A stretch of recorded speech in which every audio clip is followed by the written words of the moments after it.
Master Ken here with another episode of Master Ken's Privates. Once again, out at Attitude First, where they like to say, attitude first, self-defense third. Today, we are here once again with John the Asp Man, also known as Bad Santa. Hurtful, touch and delicate, but okay. What else are we here for? Today, we are going to go over a very important scenario that you need to know. This is why I brought in an expert. It is about how to defend yourself against two guns at once. So we're gonna have John give his 2 cents about when and where you would need this defense, and then I'll show you the Ameridote way.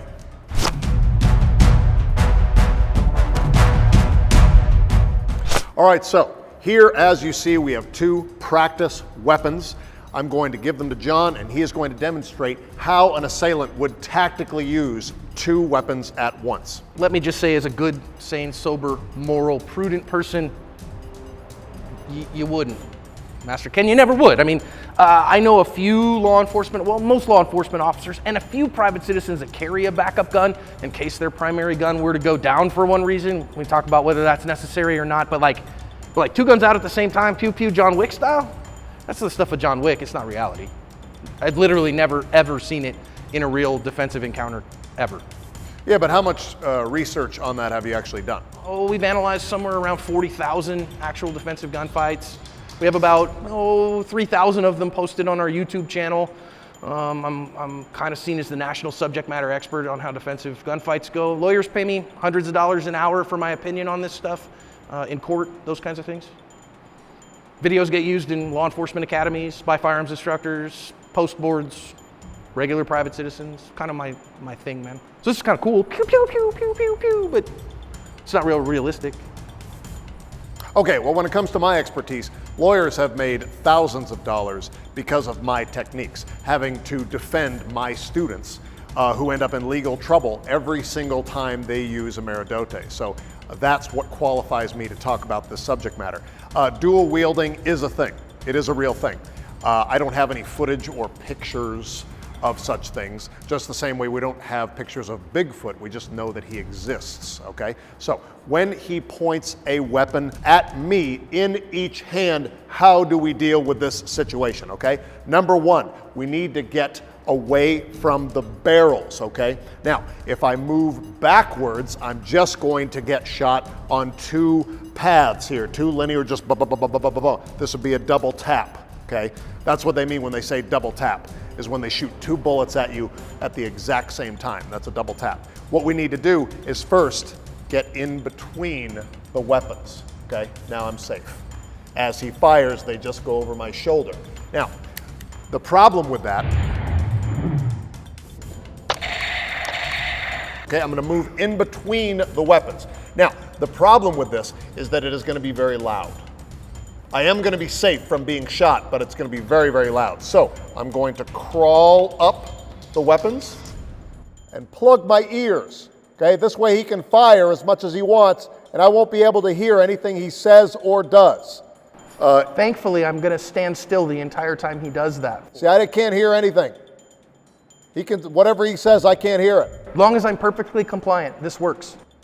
I don't know what he's saying right now. Could be anything. We love him anyways. Next thing you want to do is move now toward the body and let go of the guns so that he begins to point them inward, okay? As he points them inward toward me, right? What I want to do is time it so that I drop down out of the way as he fires.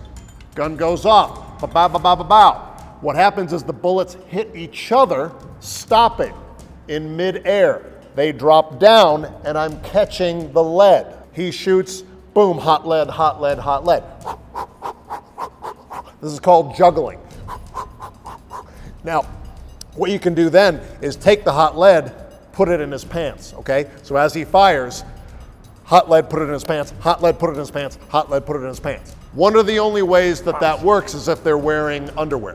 It doesn't work if he's not wearing underwear? No, because the lead will fall down the pant legs. So if, when you are putting the lead in, you see that it doesn't have any drawers on, you have to cup and keep the hot lead down by the groin. You'll be able to tell that it's in the right place if your hand heats up. So just put your hand right under there and feel for the heat.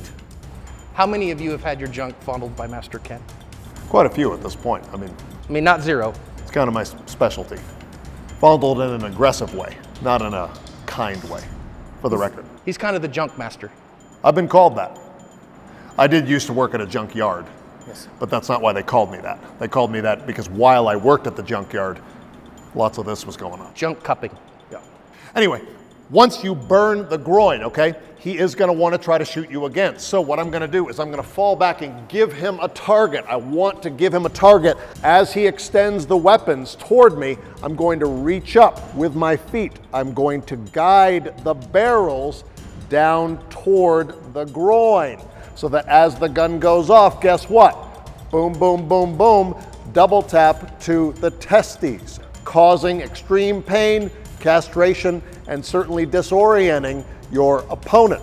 Now, I do that until the weapons are empty. I make sure to just boom, boom, boom, boom, boom, boom, boom, boom, boom, until there's no more bullets in the gun.